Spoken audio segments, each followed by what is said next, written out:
Asal-usul kota Salatiga. Dulu, Kabupaten Semarang termasuk wilayah Kesultanan Demak. Daerah ini diperintah oleh seorang bupati bernama Prabu Panandaran dan mempunyai istri bernama Nyai Panandaran. Beliau seorang bupati yang ditaati rakyat. Selain berwibawa, beliau juga kaya raya. Akan tetapi, lama-kelamaan beliau makin memperkaya diri sendiri. Beliau tidak lagi memperdulikan rakyatnya. Sunan Kalijaga, penasehat Sultan Demak, bermaksud mengingatkan sang bupati. Di suatu hari, ketika Prabu Panandaran sedang memungut pajak, Sunan Kalijaga datang dengan berpakaian compang-camping. Beliau menyamar sebagai tukang rumput. Ki Ageng Panandaran yang saat itu melihat tukang rumput pun berhenti dengan niatan membeli rumput itu. Sana, Gusti Prabu, berikan sekeranjang rumput itu kepadaku di sana. Mohon maaf, Gusti Prabu. Keranjang rumput ini untuk makan ternak kambing kami. Sudahlah, nanti kan di sana bisa menyabit rumput lebih banyak lagi. Pengawal, ambil sekeranjang rumput itu. Baik, Gusti.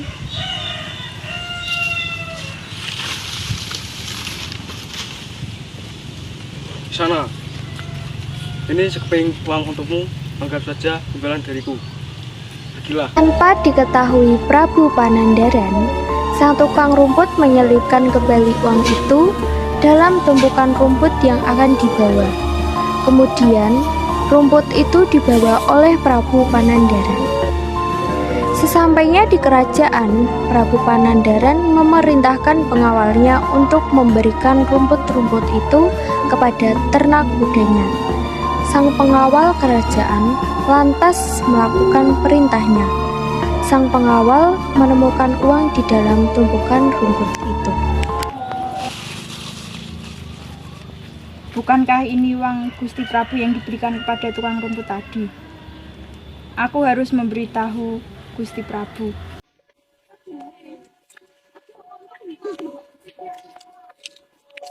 Permisi Gusti Prabu, hamba ingin menyampaikan sesuatu. Ada apa, pengawal? Saya menemukan uang di tumpukan rumput yang Gusti Prabu berikan tadi. Bukankah ini uang yang Gusti Prabu berikan kepada tukang rumput tadi?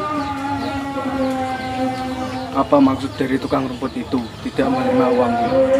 Mungkin tukang rumput itu tidak sengaja menerima uang itu. Semoga saja. Begitulah hal itu terjadi berulang-ulang, sampai suatu ketika sang Prabu menyadari perbuatan tukang rumput tersebut. Berulang kali. Setiap Gusti Prabu meminta rumput kepada Kisana, ia selalu meninggalkan uangnya. Kurang ajar, ini sudah di luar batas kesabaranku. Pengawal!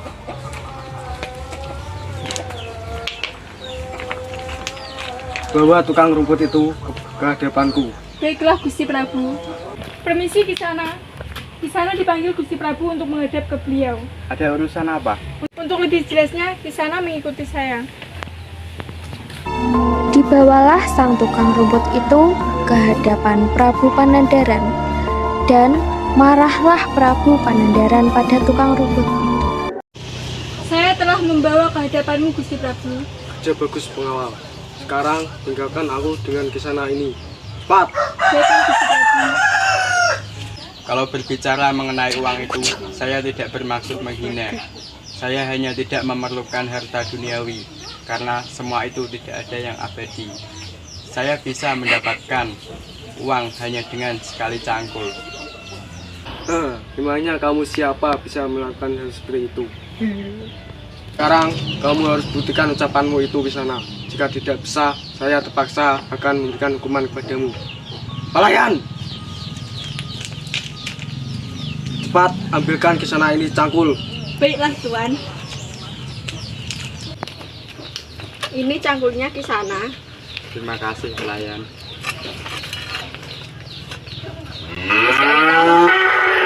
Sekarang Sekarang buktikan ke sana.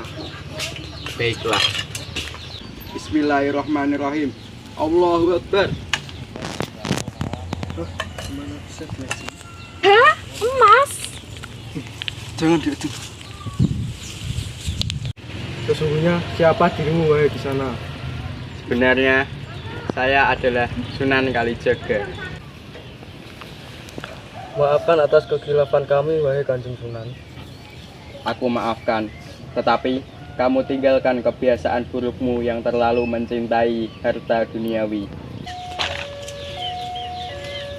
Baiklah Kanjeng Sunan. Izinkan saya untuk menjadi muridmu dan bisa menyebarkan agama Islam nantinya. Baiklah, sesungguhnya tidak ada manusia yang mampu mencegah niat baik apabila orang itu sudah memiliki niat yang besar.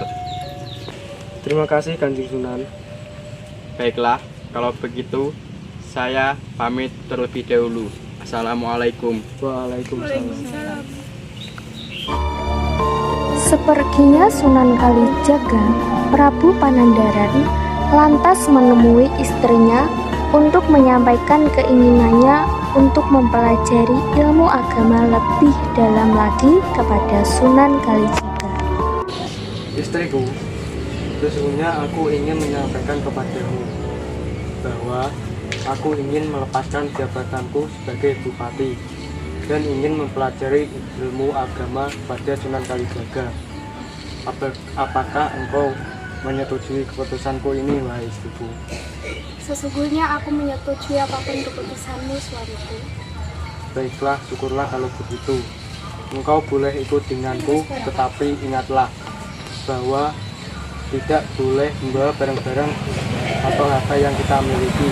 Karena Nyai Panandaran masih tak rela jika hartanya harus diberikan kepada fakir miskin, ia mencari cara bagaimana hartanya tetap bisa dia bawa tanpa sepengetahuan Prabu Panandaran.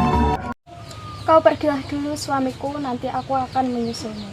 Baiklah istriku, jagalah dirimu baik-baik di perjalanan nanti. Aku akan pergi dulu. Jagalah dirimu juga suamiku. Akan kubiarkan orang lain memiliki hartaku.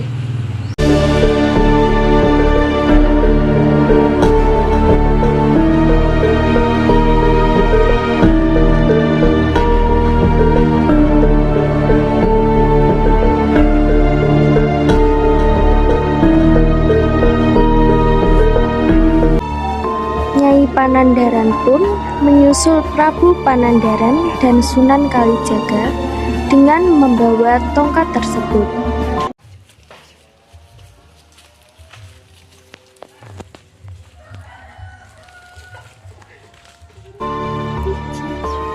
Di tengah perjalanan, Prabu Panandaran dan Sunan Kalijaga dihadang oleh 3 orang perampok.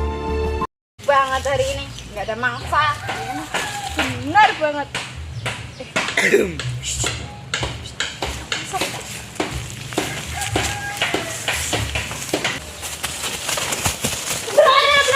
Atau kalian akan mati. Jangan. Bentar lagi akan lewat perempuan tua. Kalian akan mendapatkan emas permata di dalam tongkatnya. Apakah kami dapat memegang kata-kata Kisana? Apabila ucapan saya salah, maka Allah akan melaknat saya. Saya pegang janji Kisana. Baiklah, permisi. Assalamualaikum. Sunan Kalijaga dan Prabu Panandaran lantas meninggalkan 3 penyamun itu.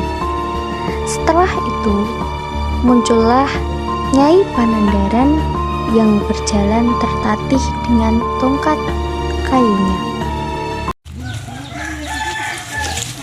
Ketiga penyamun tersebut menghadang dan merampas tongkat kayu yang ia pegang.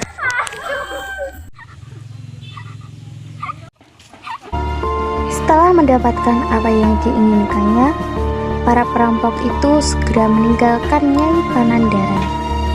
Nyai Panandaran tidak dapat berbuat apa-apa selain merelakan hartanya dirampas. Ketika ketika berhasil bertemu dengan suaminya dan Sunan Kalijaga, ia menceritakan kejadian perampokan yang dialami sambil menangis. Sunan Kalijaga, tunggu saya. Suamiku, tolong, tadi harta benda kita dicuri oleh perampok saat aku di jalan. Jadi kau menyusul kami dengan membawa harta benda kita, Dek. Ternyata kau tidak mematuhi perkataan suamimu ini.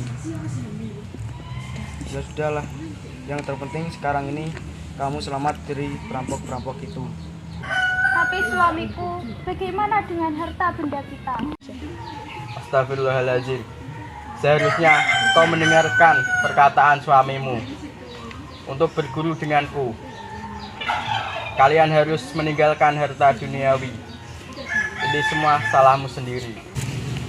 Berdiri di aja. Maafkan kegelapan istri saya, Kanjeng Sunan. Sudahlah. Ada 3 pihak yang melakukan kesalahan di sini, yaitu kau sendiri, istrimu, dan juga para penyamun itu. Aku akan menamai daerah ini dengan nama Salatiga. Kelak, kota ini akan menjadi kota yang sangat ramai. Sunan Kalijaga, Prabu Panandaran, dan Nyai Panandaran pun melanjutkan perjalanannya dan menggunakan kejadian tadi sebagai pelajaran khususnya bagi Nyai Panandaran. Pada perkembangannya, nama Salatiga bergeser ucapannya menjadi Salatiga. Kini Salatiga menjadi kota yang ramai seperti yang pernah diucapkan oleh Sunan Kalijaga.